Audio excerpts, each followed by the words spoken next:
Tudo bom, Cássia? Olá, boa noite. Boa noite, tudo bom? Aí para você amanhã, no caso. Aqui é sábado de manhã. Ah, Estou olha no aí. Então, bom dia também. dia 3, dia 23 de manhã. É o outro dia de manhã, impressionante. Cássia, tudo bom? Gente, aqui foi muito legal quando a gente estava pensando nesses temas de live, né? Porque, enfim, eu, minha esposa, nós lembramos que você contou da sua história com Santo Agostinho, né? E eu não Sim. consigo ver outro modo da gente começar a live se não você contando a sua história pessoal de Santo Agostinho, porque, enfim, toda vez que. É uma questão, acho que, do ser humano, nós somos feitos para nos relacionar com outras almas. E quando nós ouvimos o testemunho de uma outra alma, de uma outra pessoa que passou uma transformação, que passou uma mudança, de algum modo, algo em nós, né, aponta para uma esperança de que nós também podemos passar por essa transformação, de que de algum modo nós podemos aprender com essa experiência. Então conta pra gente um pouco como foi sua experiência descobrindo Santo Agostinho, o que foi que ele mudou na sua vida. Tá bom. Ótimo. Agradeço por estar aqui, né, Guilherme? Eu fico muito feliz mesmo.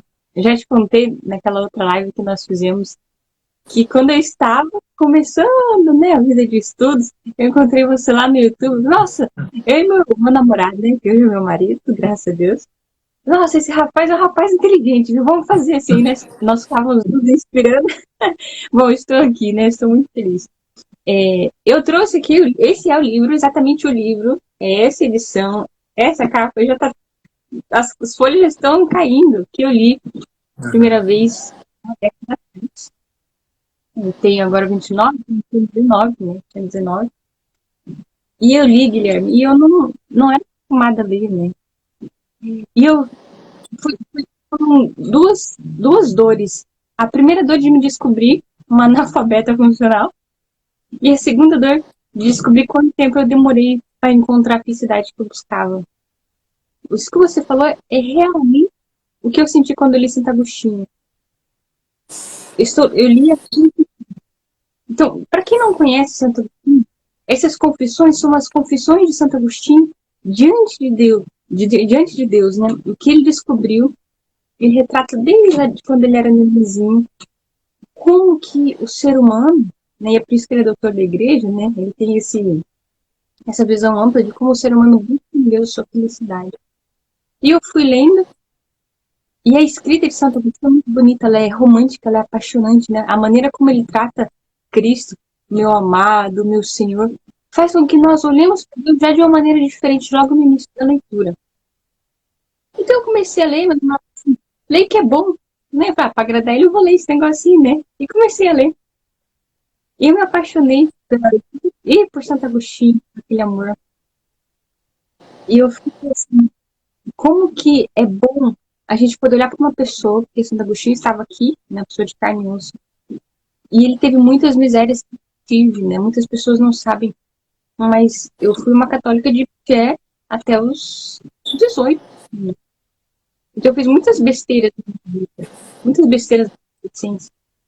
Quando nós olhamos para um santo, não é qualquer santo, mas um santo elevadíssimo, que confessa os teus pecados e mostra como que é muito mais bela a misericórdia de Deus do que a nossa dor, nós encontramos paz, encontramos esperança, e eu encontrei esperança nisso, né? Falei, olha, eu acho que tem jeito também, acho que eu consigo mudar a minha vida. Assim. Então, foi esse ponto de referência de que eu poderia deixar aquela vida que eu buscava felicidade no lugar errado por uma vida totalmente diferente, né? Onde a minha alegria estava em Deus. E com a leitura das confissões, eu fui encontrando cada vez mais alegria. E eu chorei muito lendo Santo Agostinho, né? Quando ele, principalmente na parte onde ele finalmente se decide pelo batismo, né? Depois de tanta luta contra os pecados da carne. Então, não, agora eu vou. E ele começa, todo mundo conhece muito bem, dizendo, tá, te amei, né? Uma beleza tão nova, tá, te amei, né? 30 anos vivi longe de ti. Eu tinha 19 anos, mas esse sentimento era o mesmo. Eu perdi 19 anos, assim. Meu Deus, tá? Que eu amei, né? Então, quanto que eu demorei para encontrar a minha felicidade? Quanto que eu demorei para buscar a verdade? E a conversão de não se dá muito pela busca da verdade. E acredite em mim, eu já fui uma pessoa que não acreditava na verdade, né? Eu era bem daquele tipo, cada um tem a sua verdade, né? Tudo é subjetivo. Então, aconteceu uma reviravolta na minha vida de que existe algo que é realmente bom, existe algo que é único e verdadeiro. Aí, entendido isso, acabou. Isso pra mim ficou muito certo. Né? Assim, olha, existe aquilo que é certo e aquilo que é errado. Então, eu vou fazer o que é certo e vou justificar. E isso me livra de muitas coisas, Guilherme. Muitas coisas. Quando eu tô triste, desanimada, eu me lembro. Existe uma verdade. Então, o resto nada mais importa. Né? Nada mais importa. E eu fico tão feliz da gente poder falar sobre Santo Agostinho, porque muitas mães, né? O meu público é a maioria feminina, chegou até mim e pensou, Cássio, eu posso educar os meus filhos? Eu fiz isso, isso, isso, isso. Cássio, o que eu vou falar para minha filha se eu tiver vida assim, assim, assim, assim? Olha, nós temos um grande que pode nos dizer. E a misericórdia de Deus é muito maior do que os nossos pecados. Né? Então, década, né? Nessa década, onde eu encontrei Santo Agostinho para cá, eu confesso também que eu encontrei a minha felicidade que eu sempre busquei, né? Eu buscava no lugar errado. E eu espero, bem simples, né? Esse resumo. Mas eu espero nessa live poder contribuir para que Você, vocês. você tinha quantos anos quando se converteu? Ah, eu comecei, né, a estudar, estava fazendo 18 anos. Comecei a ir à missa, que assim, eu nem sabia direito o que era uma adoração científica. Eu comecei a ir, porque a gente já morava aqui no Japão, e a gente estava passando uma situação assim ruim, não mais financeira, porque nós viemos por uma questão financeira. Por que você foi pro Japão? Que legal, porque a gente tava lascado, tava pobre de tudo, então nós viemos pro Japão para trabalhar. Aí, passado um tempo, a gente não estava mais passando necessidade financeira, mas não estava bom. Veja só como que são as coisas. Aqui no Japão, Guilherme, onde menos de 1% da população é cristã, nós nos mudamos para um apartamento que ficava a 2 quadras de uma paróquia, com missas em português todo sábado e domingo. Assim, algo extraordinário. No Japão, a gente encontrar um caminho assim.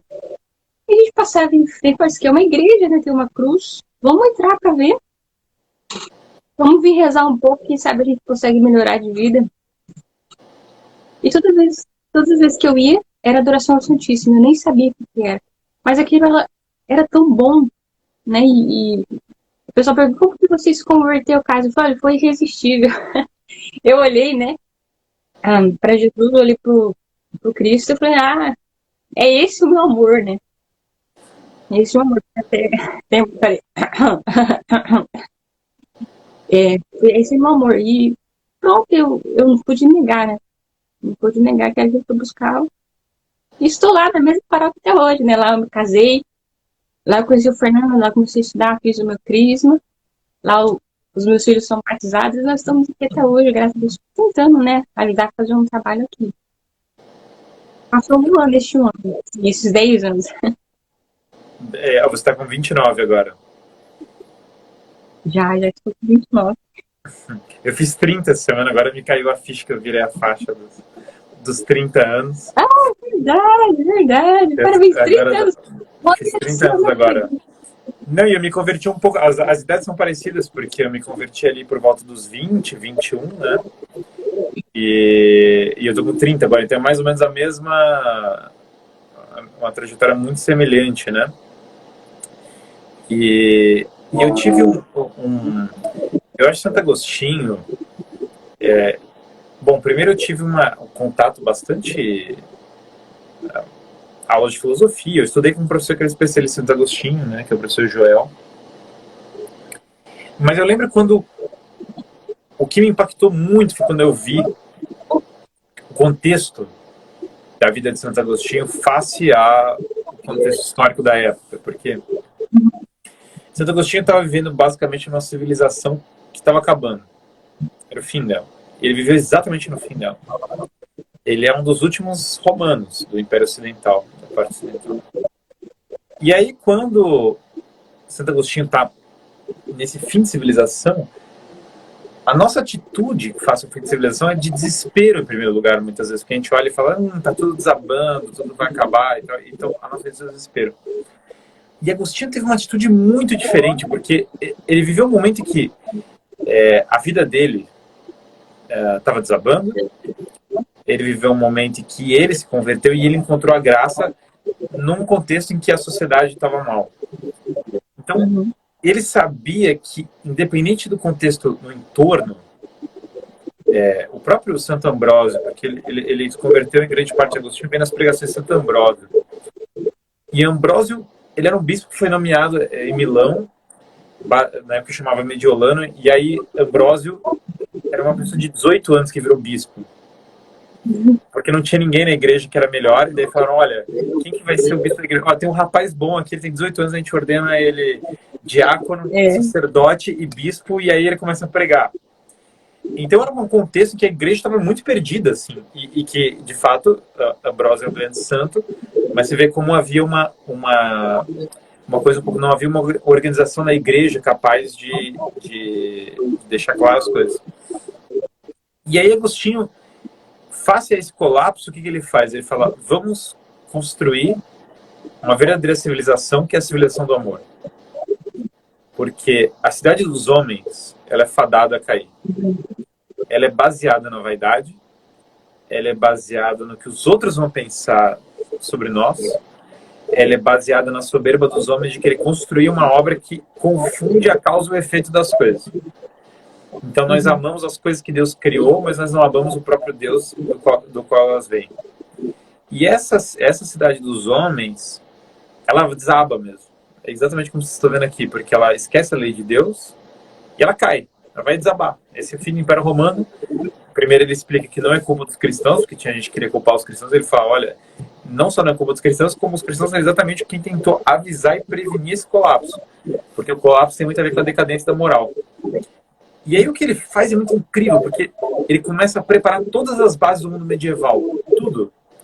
O canto. Então ele começa a se preocupar extremamente com como as pessoas vão cantar. Ele se preocupa com as regras religiosas, e ele faz a regra de Santo Agostinho, que é uma das primeiras regras para preparar o caminho da Idade Média. Ele se preocupa que nós vamos preservar os livros de educação clássica, porque ele entende que a educação clássica vai desabar. Ele se preocupa que nós olhemos muito para... Então ele é muito preocupado com música, educação clássica, que nós olhemos para a vida interior, porque a vida social política desabando, fica mais claro ainda a importância da vida interior, e que nós tenhamos um desapego do mundano face àquilo que é a elevação da alma, da linguagem, da vida cotidiana, da memória. Ele é o filósofo da memória, e o mundo medieval é basicamente o mundo da memória. Os romanos adoravam as coisas da memória. E aí eu vejo que Santo Agostinho ele é o pai de uma civilização que deu muito certo, porque a civilização ocidental ela foi muito forjada na cruz, ela não foi uma civilização de abundância, foi uma civilização basicamente que vivia na base da cruz. E eu acho que dava certo porque ele seguiu o espírito de Agostinho, que era esse espírito de esqueçamos a cidade dos homens, foquemos na cidade de Deus, foquemos naquilo que verdadeiro importa. A ordem do amor é que subsiste.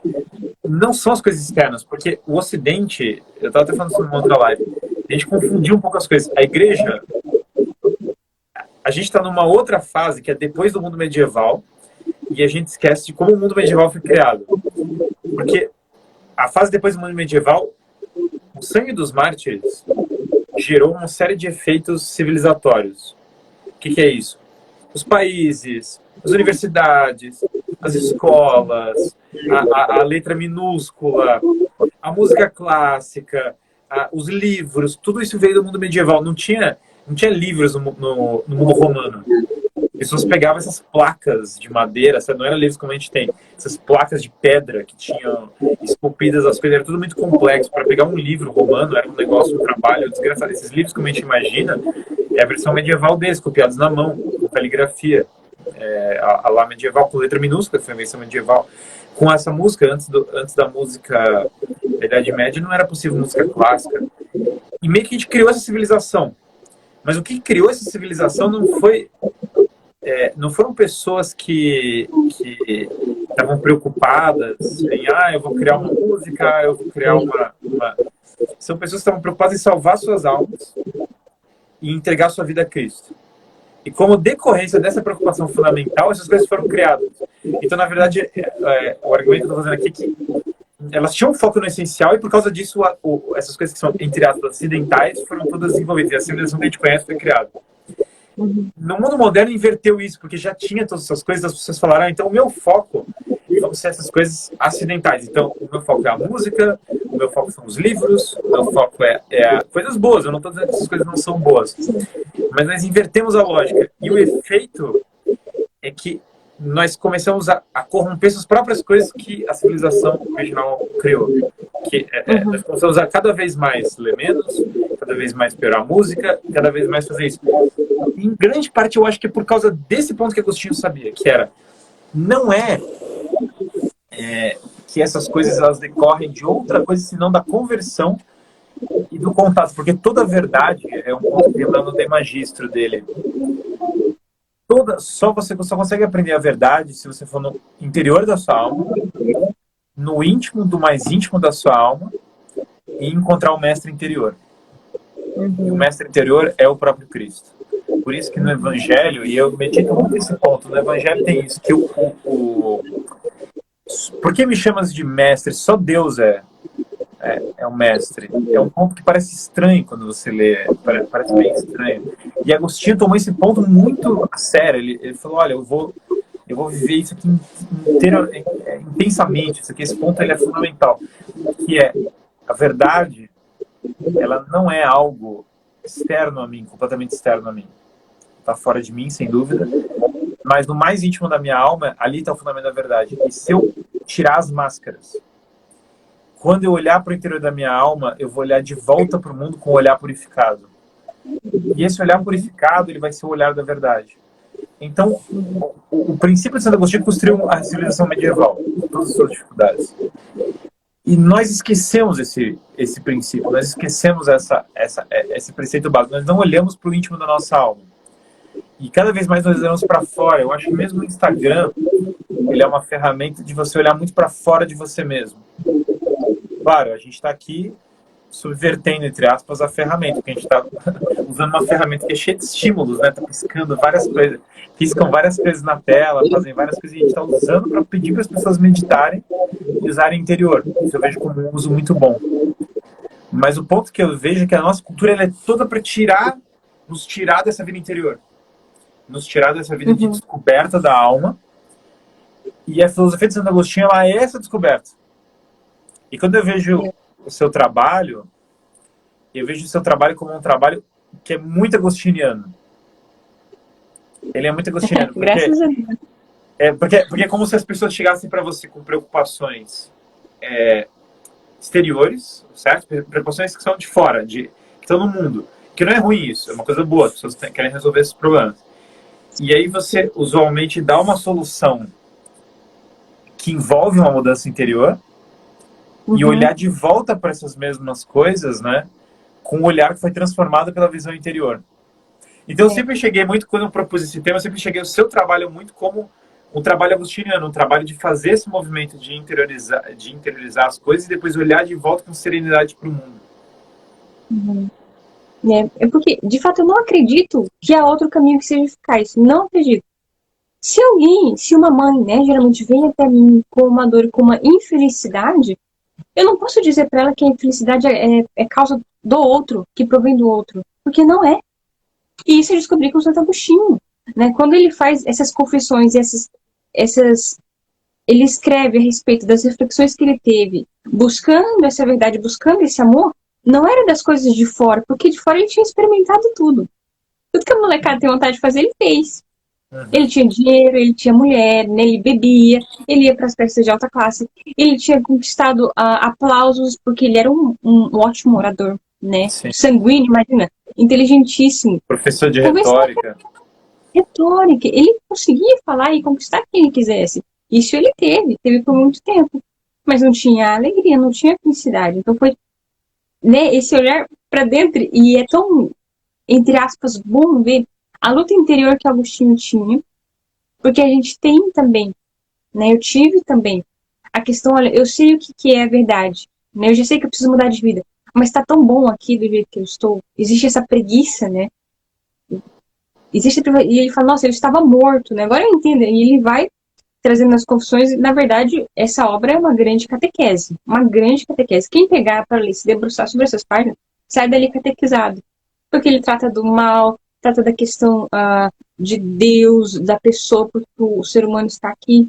E o que aconteceu comigo?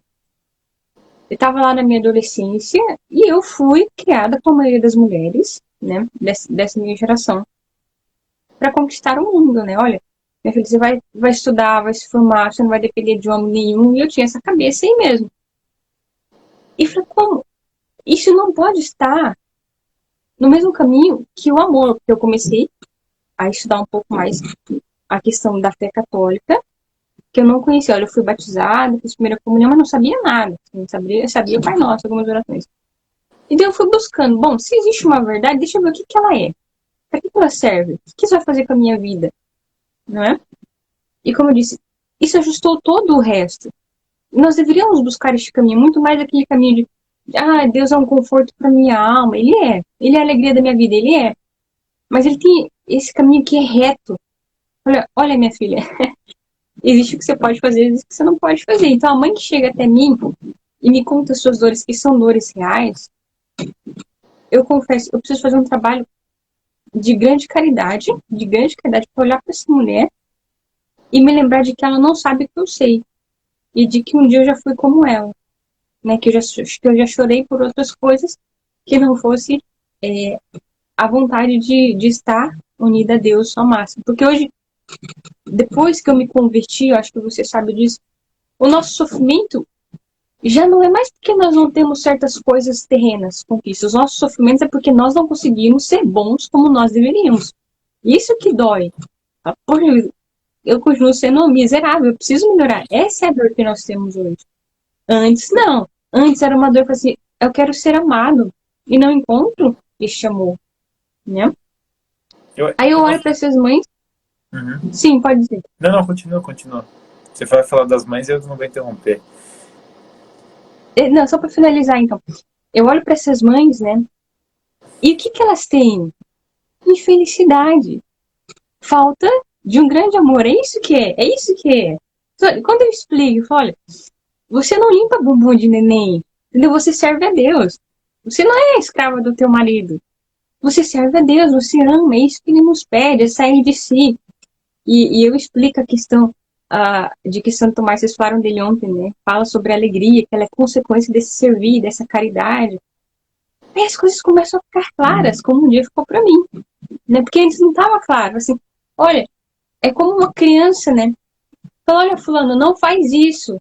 E faz isso. Tá, ela pode até fazer, mas ela não sabe o porquê. E não dá para viver fazendo as coisas sem saber o porquê. Eu preciso saber o porquê que eu tô me casando, eu preciso saber por que eu vou à missa, eu preciso saber por que eu me confesso, por que eu vou criar os meus filhos. Senão realmente vira um inferno. As pessoas falam, ai, essa vida é um fardo. Eu falei, do jeito que você vive, é mesmo. Fazendo por obrigação, é mesmo. Uma coisa terrível. Você acorda todo dia, essas molecada gritando, chorando, e você lá correndo atrás deles. Se você não tem esse primeiro movimento de amor, né? Quando você falou que Santo Agostinho vive numa época muito difícil da questão dentro da igreja. E hoje nós podemos ver que é um cenário um tanto semelhante, né? Onde muitas coisas perderam nossos valores. E nós somos esse grupinho, né? Que o pessoal gosta de chamar de bolha, que estamos lutando para catequizar as nossas crianças, para dar um bom testemunho.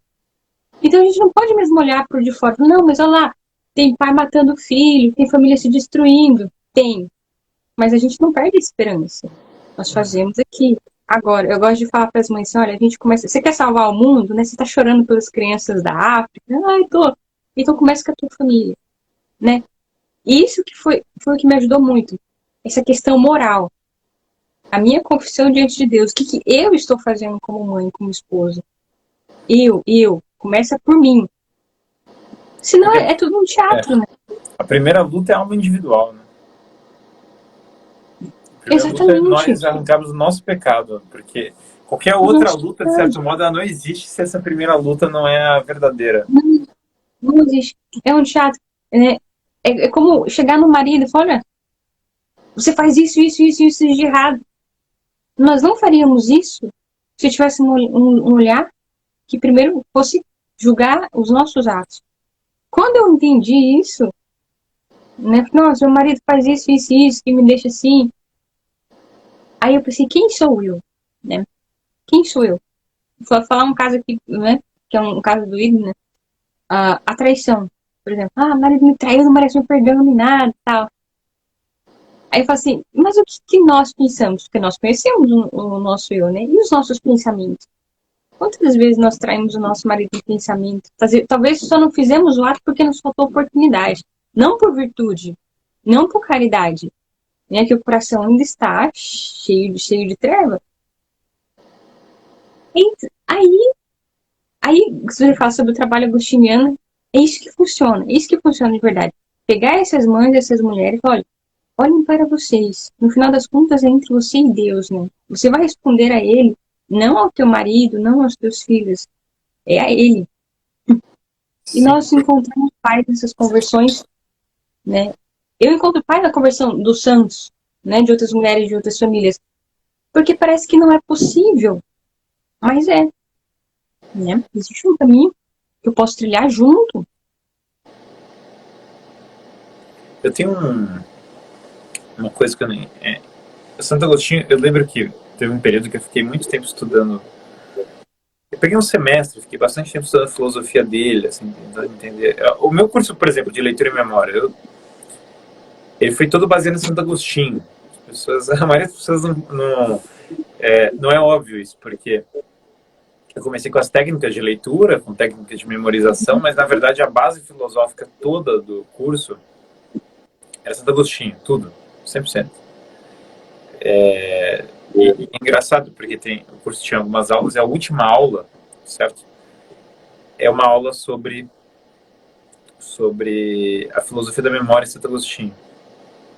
É diferente da abordagem que eu estou com esse curso aberto agora de História da Igreja, que é o curso que a gente está... Passou todo o lançamento dele, as pessoas estão acompanhando e tal, com o curso de História da Igreja, que eu falei muito Santo Agostinho sobre essa perspectiva do fim do Império Romano, como começou o mundo medieval, qual foi a importância dele para construir essa civilização, como que ele é o pai da nossa civilização em muitos aspectos, ele é realmente, em grande parte, Santo Agostinho é o pai da nossa civilização. Não existiria São Tomás, não existiria São Bento, não existiria todas as pessoas que abriram a civilização ocidental sem Santo Agostinho. Mas é muito engraçado porque essa parte da memória, ela tem um elemento que nós constantemente esquecemos quem nós somos. Não é só uma questão de nós esquecemos uma informação, ou nós esquecemos nós temos uma perda da nossa própria identidade na presença da nossa mente. É como se eu frequentemente estivesse esquecendo quem eu sou. E essa ideia de lembrar quem você é, lembrar qual é o seu nome, lembrar qual é a sua missão, ela é fundamental. Porque nós temos a tendência muito forte de querer fugir da nossa vocação. Tem esse do Jonas. Que eu vou fugir de algum modo desse mal. Primeiro eu vou fugir mesmo, literalmente. Eu vou pegar e fugir. Depois eu vou fugir porque eu vou matar todas as pessoas aqui. Então a solução para o mundo corrompido seria a morte das pessoas, que é o que acontece com a visão do Jonas, né? Então nós queremos fugir. É um impulso nosso. Vamos fugir dos problemas, vamos fugir da situação que nós estamos, vamos fugir dessa situação. É um impulso de fuga. E esse impulso de fuga, ele decorre de um ponto-chave, que é que é a mesma história do jovem rico. Que é o seguinte, olha, ficar aqui comigo, ficar na verdade, ficar no bem, é aceitar a cruz. É a mesma coisa. Então essas coisas que você está tomando como a chave da sua vida, esses bens, essas outras coisas, esse monte de os confortos, né? O conforto, meio que é muito doido isso, porque de certo modo a nossa cultura toda preza pelo conforto. Tudo eu trabalho para ter mais conforto. E a cruz é o oposto do conforto. Então eu tenho um paradoxo forte aqui. Ficar comigo é perder o conforto, portanto, perder esses bens, portanto, e quando fala de dinheiro, eu acho que as pessoas às vezes entendem errado. O ponto do dinheiro, em certa medida, não é só a questão do dinheiro em si, é a questão do conforto, porque você busca dinheiro para poder ganhar um maior conforto. Não acho mal que as pessoas busquem dinheiro, o ponto não é esse. O ponto, as pessoas precisam pagar as contas e precisam dar uma condição de vida boa para suas famílias, é uma coisa natural e justa e necessária. Mas, embora seja assim, por vezes nós estamos buscando sempre maior conforto e menos dor. E na medida que a gente está buscando mais conforto e menos dor, nós estamos fazendo o mesmo processo do jovem rico. A gente está falando que é, Senhor, eu não vou ficar com você, porque eu tenho vários bens e eu vou ficar com eles, porque eles me trazem conforto. E esse caminho que você me deu, ele é um caminho de sofrimento. Eu não quero aceitar esse sofrimento. Essa recusa da cruz, essa recusa do chamado do Cristo, que é a recusa fundamental, né, que a recusa tem uma parte da rainha Esther, acho que é um símbolo muito feminino e materno. É a rainha Esther que deu nome à minha segunda filha, né? E a rainha Esther, ela tem um momento que ela fala, ela reza e jejua por 3 dias, e aí tem um momento que ela fala, eu vou me posicionar, e se eu morrer, eu morri. Se eu morrer, eu morri. É um ponto, ela fala exatamente isso, ela fala, se eu morrer, eu morri, mas eu vou proteger o meu povo. Então tem uma coisa na rainha Esther, ela faz o banquete, ela acolhe as pessoas, e ela tem essa virtude muito cotidiana do lar, muito feminina. A rainha Esther é extremamente feminina em todos os aspectos dela. Ela é uma judia órfã. Então ela é a pessoa menos nobre que tem no reino. E ela é exatamente a rainha no momento que ela aceita morrer por aqueles que ela ama. Ela se torna a grande rainha que une as pessoas com o banquete. E eu estou meditando muito sobre esse tema da rainha Esther. Eu passei essa madrugada meditando sobre a história da rainha Esther e o dia inteiro hoje. E aí eu vejo que Santo Agostinho, ele tinha muito claro isso, por N motivos, porque ele é um grande intérprete da Bíblia, porque ele conhecia muito bem as Escrituras, porque ele sabia muito a realidade do amor, que no momento que eu paro de querer fugir e aceito a realidade que eu tenho que amar, e que amar envolve cruz, e amar envolve me sacrificar, esse é o momento que é o momento da minha felicidade. Mas é um momento que eu estou me chocando contra o que o mundo está falando que é a minha felicidade, certo? Esse é um ponto que as pessoas têm que entender, porque por vezes vai soar antinatural para elas. Eu vou falar, não, a mãe cuidando dos filhos vai soar como antinatural, porque elas estão pensando, não, eu tenho que sair de casa, eu tenho que fugir dos meus problemas, eu tenho que fugir do lugar onde eu estou, e quanto mais conforto eu tiver, melhor vai ser minha vida, porque eu vou ter menos problemas, e portanto assim eu vou ter uma vida melhor. Mas o amor vai morrendo na medida em que a cruz vai morrendo.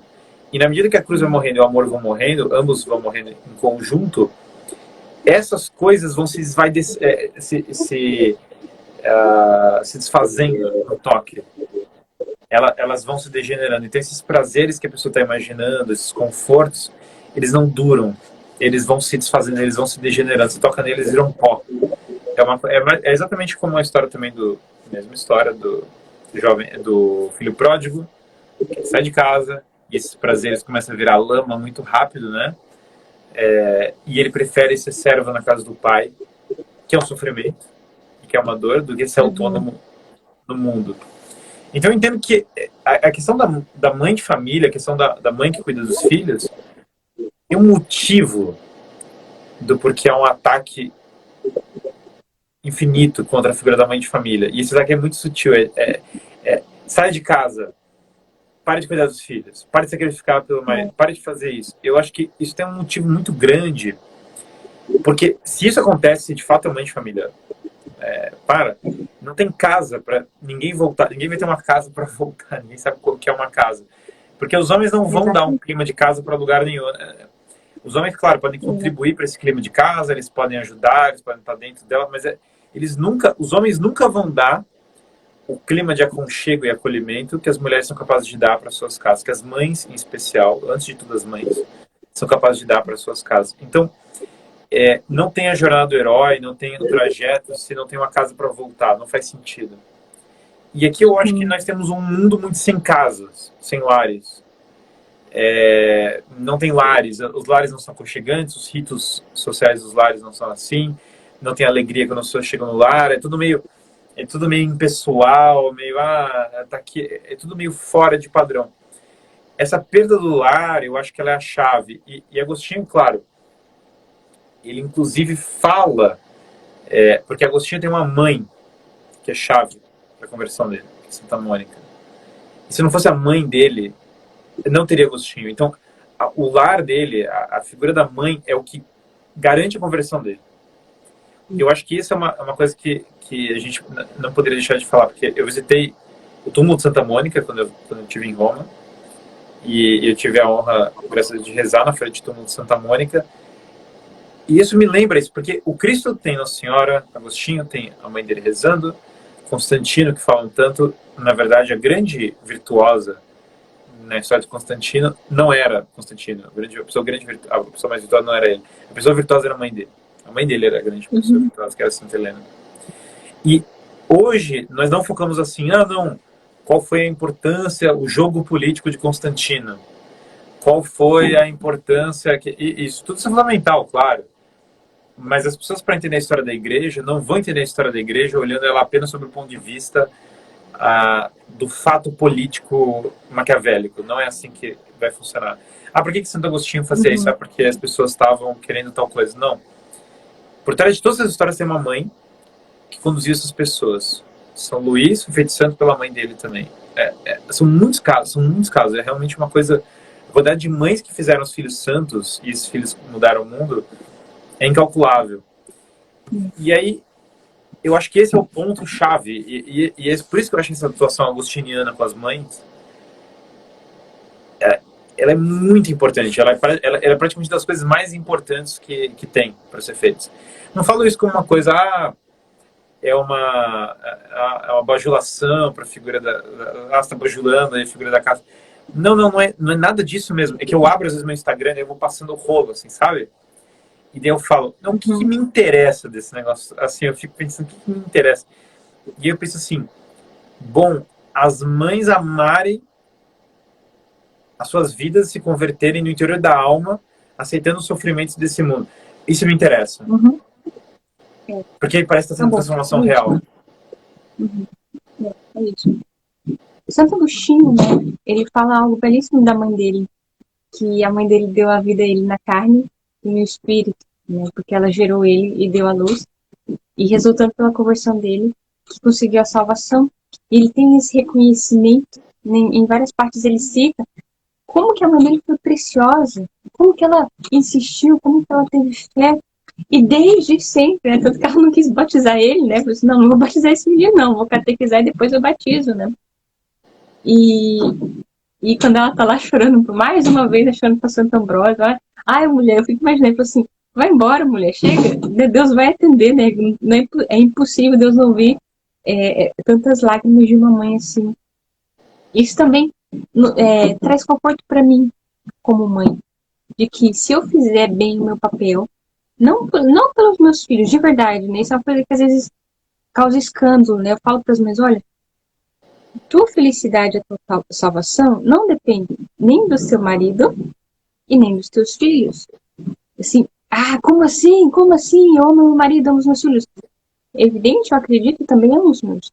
Mas não é exatamente por eles, né? Não é exatamente com eles.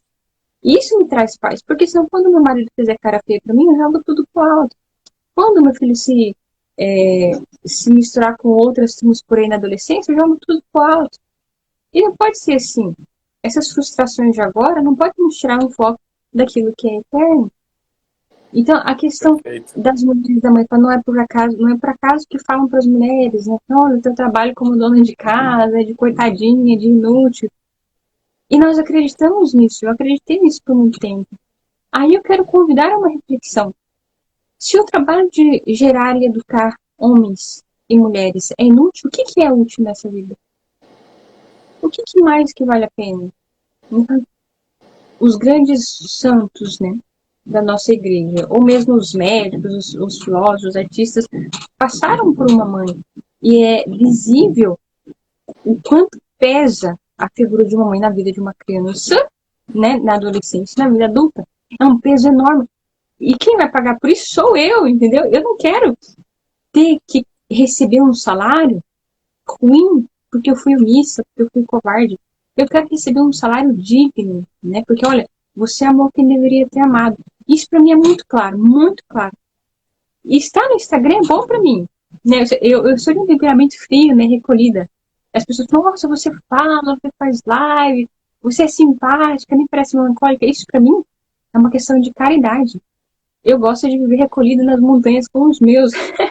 Mas eu sei que se eu não estiver aqui e você não estiver aqui, as pessoas não vão encontrar, muitas vezes, uma referência que dê esperança, que dê luz, né? Então, realmente é importante que eu dê testemunho e dê como um testemunho de alegria. Eu falo para as mulheres, falo, olha, às vezes a tua sogra tá lá falando mal de você, né? A tua mãe, nossa, para de ter filho, meu Deus do céu, né? Que responsabilidade. E você precisa dar um testemunho de alegria. Pois é, né? Mais um filho, tô tão feliz, graças a Deus, grávida de novo. Pois é, né? Que bom que eu tô grávida de novo. Se não, olha só, se nós temos tristeza em fazer aquilo que Deus nos pede, é porque nós ainda não entendemos o porquê que nós estamos fazendo isso. O cristão não pode ser triste, o cristão tem que ser feliz. A mãe, a esposa, não pode ser triste, não pode dar um testemunho de tristeza. Fala, que Deus é esse? Que amor é esse que você serve se você serve com tristeza? Na verdade, não pode ser assim. É um contra-testemunho, né? E isso começa dentro da nossa casa, isso começa buscando o nosso próprio caminho de perfeição, a nossa própria conversão. E você falava da memória, né? Alguém perguntava, que memória é essa? Não é somente uma memória de eu preciso ser santa, mas a memória de onde eu vim, quem me fez, né? Por que me fez? Por que por que eu gero filhos, não meu marido? E isso tudo eu encontrei em Santo Agostinho, porque ele fazia muitas reflexões assim, né? Por que o bebezinho chora, né? Quando vê o outro irmão mamando, né? Então já havia ali a marca do pecado original de que as crianças elas têm já um egoísmo dentro delas. E nós precisamos lutar contra esse egoísmo. Sim. E por que então eu não conseguia me livrar disso e daquilo? E eu, como mãe, faço esse caminho, né? Eu olho para minha vida com os pequenos e penso, por que ainda não estou feliz se eu estou fazendo o que eu deveria fazer?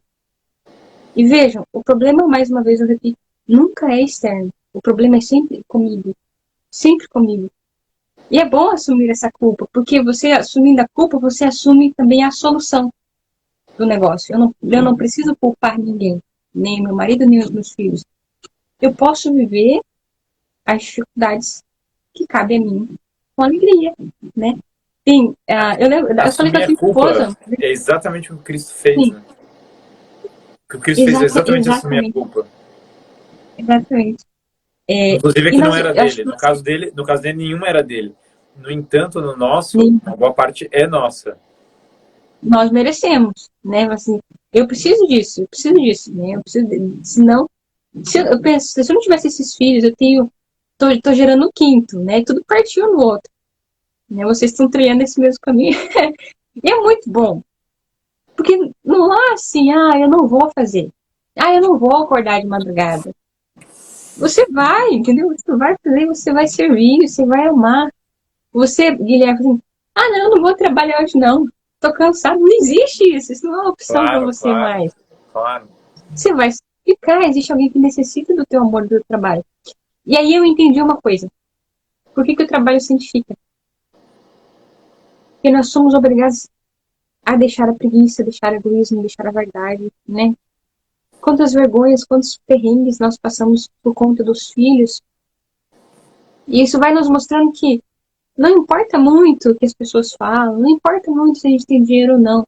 Importa que nós estejamos em paz, né, com a nossa vocação. E as pessoas precisam entender isso, né? Eu falo para as mulheres, principalmente, vocês precisam estar em paz com a vocação de vocês. Vocês estão fazendo o que vocês deveriam fazer e com amor, porque senão é simples obrigação, né? Não, mas eu faço o que meu marido pede, eu cuido dos meus filhos, mantenho eles vivos. É o jovem rico, né? Mas não é isso. Não é para cumprir os mandamentos, é para largar tudo, entendeu? Você larga tudo. Larga aquilo que é gostosinho, né? Larga aquilo lá.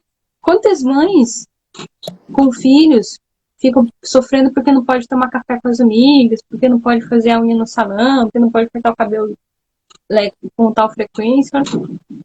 Caramba, é isso? É isso a consequência da tua infelicidade? Só isso? Então o coração tá em outro lugar, né? Isso tá muito errado. Eu ia contar. Uma vez eu tava falando com a tua esposa, né? Da questão de criação dos filhos. Ela falou assim, ai, Cássio, eu vou fazer igual você falou, né? Da questão de ter paciência, de encher o potinho de amor, essas coisas assim. Por que eu falo sobre potinho de amor, né? É uma expressão muito simplória, mas funciona. Porque lembra as mães de que as crianças precisam ser amadas primeiro. Assim como Deus nos amou primeiro, assim como Santo Agostinho descobriu que ele foi amado primeiro. Então, imerecidamente, né? Gratuitamente, incondicionalmente, nós amamos. Nós nos doamos. E eu creio, né? Creio mesmo, que esse amor de mãe, ele cura qualquer coisa, meu filho. Cura qualquer coisa. Não por mim. Não assim, não, esse filho vai ser bom pra mim, eu vou ter orgulho dele, eu vou pendurar ele no quadro. Mas esse amor como Santa Mônica teve com Santo Agostinho. Falei, esse menino precisa ser salvo. Ele tá vivendo uma vida em pecado. Ele precisa ser salvo. E pronto, acabou. É isso. Eu vou amar essa criatura. Não importa o que ela faça. Eu vou amar até o fim, incondicionalmente. Eu tenho uma. Pra mim, não só funciona, minha esposa mandou funcionar, pra mim é só o que funciona é isso. Eu tenho um. É só que você... É só o que funciona, não tem outra coisa que funciona. Aliás, eu tava pensando que tem. Esse curso que eu dei de História da Igreja, na verdade, ele também é baseado em Santo Agostinho, porque eu acho que a premissa dele, pensando aqui agora, essa semana eu estava meditando sobre isso, depois que eu dei o curso, mas acho que a premissa é a mesma. A premissa é que a história, ela reflete a divina providência. Que existe a divina providência na história. E essa teologia da história, ela está fazendo referência a esse livro da Esther, né? Porque a Esther, eles vão matar os judeus num dia que foi definido pela sorte. Então eles jogam a sorte para dizer o dia que vão matar os judeus. E aí a ideia de que o mundo é governado pela sorte. Uhum. E aí vem a providência, e aí vem a rainha Esther, e por causa do sacrifício da rainha Esther, o dia que era para ser o dia da sorte, o dia da sorte viram o banquete para comemorar a libertação do povo de Israel. Ou seja, para comemorar exatamente o efeito contra a não sorte, certo? Que não teve a sorte nessa história. E a mesma coisa está na cabeça de Agostinho, porque os romanos viam a história como essa roda da fortuna, como essa coisa que gira e que pode significar qualquer coisa. E a nossa vida, a nossa história, acho que muita gente perdeu isso. A nossa vida e a nossa história, ela é em grande parte governada por essa divina providência. Quando as coisas... É muito lindo isso, porque o ponto não é que acho que a gente tem uma visão às vezes um pouco milenarista, que assim, não, de algum modo uma salvação externa vai vir e vai acometer as pessoas, algo fora de mim. Mas o chamado do Cristo, ele não é para uma salvação externa e alheia à minha pessoa, ele é um chamado para o meu sacrifício. É o sacrifício do Cristo e eu me juntar ao sacrifício dele, eu participar desse sacrifício na cruz. E toda vez que eu vou numa missa, eu nada mais faço do que participar desse sacrifício da cruz. O próprio sacrifício da cruz, não o outro, mas o próprio. A missa é o próprio sacrifício. E aí, quando eu participo desse sacrifício da cruz, quando eu me uno ao Cristo, eu imediatamente vou fazer o quê? Eu vou levar para as outras pessoas essa missão apostólica. Então, eu vou ter a tradição da igreja, que é o corpo místico de Jesus Cristo na história. Então, esse sacrifício ele vai se perpetuar passando de pessoas para pessoas. E o modo por excelência da tradição apostólica e da missão é a maternidade, porque Cristo foi nutrido e gerado por Nossa Senhora. Então a maternidade foi o primeiro paradigma de cruz, de educação e de missão apostólica. Não tem um paradigma anterior. A missão apostólica, de certo modo, começa exatamente com a maternidade. E quando Santa Mônica é a figura base para Santo Agostinho, quando ela é essa figura que influencia ele nesse sentido, a história da humanidade foi completamente mudada por causa disso. Então, a ideia é que quando a mãe fez o seu papel, que foi Santa Mônica, 1000 anos da história do Ocidente, ou mais que 1000 anos, todos os 2000, todos os 1500 anos que vem depois de Santo Agostinho, mas o ponto é que toda a civilização que vem depois foi impactada pelas orações de Santa Mônica. Então, Santa Mônica não teve esse poder, ela não tinha o poder de sair e alterar a história. Quem acha que tem esse poder, está enganado. Quem acha que vai sair por aí e vai, não, eu vou dominar o mundo e eu vou conseguir resolver os problemas, está completamente enganado. Ela tinha o poder de educar o filho dela, de rezar pelo filho dela. Esse era o poder que ela tinha. Esse poder ela exerceu de maneira maravilhosa. Foi por causa disso que a Divina Providência garantiu que toda a Idade Média fosse criada. Não teria sido de outro modo. E isso que eu falei agora, mesmo que a pessoa fosse ateia e falasse, não acredito em Deus, não sou católico, não faz diferença. O raciocínio, ele se sustenta independente da pessoa ter fé no que foi falado. No seguinte sentido, sem Santa Mônica ter educado seu filho, não teria tido a civilização que foi criada depois. Ponto. Sim. E isso ecoa, claro, sim, de Nossa Senhora. É a mesma coisa, é o mesmo processo. Então, eu acho lindo essa reflexão sobre maternidade, porque a gente traz sobre Santo Agostinho, claro, toda a parte da conversão, da confissão, da memória, tudo isso, mas a gente traz também o quanto a mãe dele foi impactante para esse trabalho, né? E o quanto essa mãe impactou a história da igreja, a história do mundo. Até agora, nós estamos vivendo essa mesma cultura, ela está vivendo, sei lá, o que sobrou dela, que é pouca coisa, mas mesmo no sentido cultural, sim, mas ainda estamos vivendo nela, ainda é o resquício ocidental, né? É o resquício ainda desse projeto. Então, acho que Santo Agostinho, para mim, ele ainda é o ponto-chave. Nós temos que voltar para mais do que São Tomás. Por que mais que São Tomás? Porque São Tomás é fruto de uma civilização extremamente elevada. Embora ele seja muito... São Tomás, claro, enquanto referência intelectual, sem dúvida, é a grande referência. Mas no ponto existencial, Santo Agostinho está numa civilização bastante decadente. Então, ele lembra muito mais do nosso contexto que São Tomás. Problema com bebida, farra, esoterismo, tudo na vida dele é exatamente como aconteceria hoje. Ele até, uma coisa sobre Santo Agostinho, acho que uma última informação, ele é meio brasileiro de cultura, porque ele é do norte da África, ele é de Pona, Tagaste, aquelas regiões ali no que era chamada Península Romana da África. E a Espanha, ela foi colonizada por pessoas da África. Então, na verdade, a cultura da Península Ibérica é uma cultura que vem dessas províncias como a de Santo Agostinho. Então, Santo Agostinho, se a gente fizer a árvore cultural, ele vem da mesma origem da árvore do Brasil.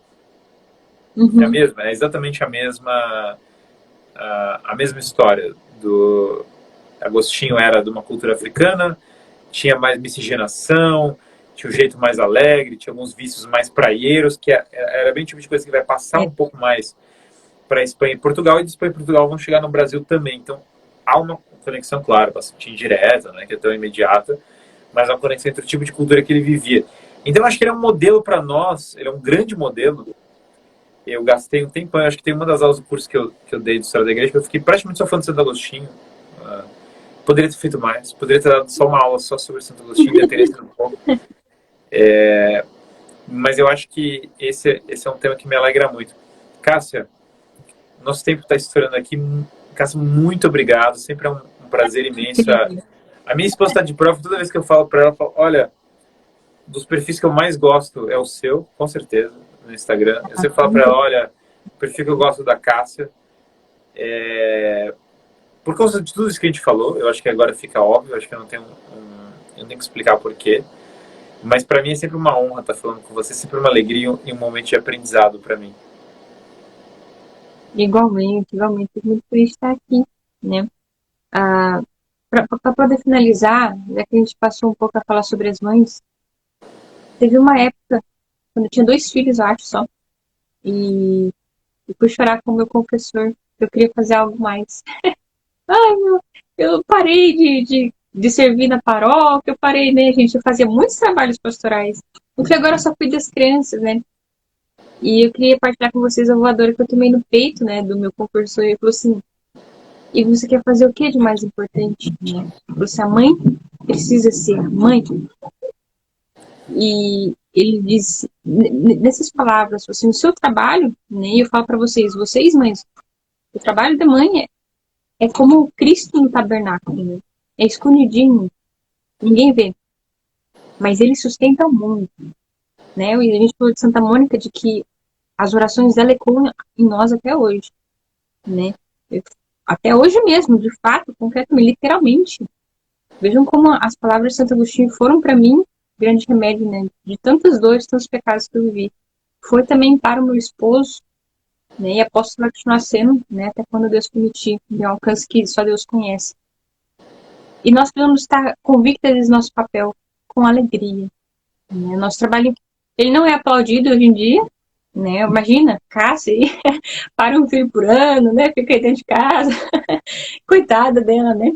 Mas eu sei a quem eu sirvo. Nem vocês precisam saber a quem que vocês servem, para que nós possamos servir com alegria, tá? Agradeço imensamente, Guilherme. É recíproca a admiração. Tenho um respeito enorme pelo teu trabalho, de verdade. Fico muito feliz de estar aqui. Eu fiz todo o curso lá da leitura e memória. E espero estudar agora direitinho também para poder aprender bastante coisa. Viu? Deus te abençoe sempre. Você e toda a sua família está crescendo aí. Muito obrigado, Cássio. Deus te abençoe. Muito obrigado, pessoal, todos que estão aí. Lembrando das inscrições do curso de leitura e memória, está lá na bio. Do curso de leitura e memória, não, desculpa, do curso de História da Igreja. Já até errei aqui qual era o curso. O curso de História da Igreja. E, Cássio, é um prazer imenso sempre, uma alegria imensa. Eu realmente fico muito feliz com essas lives.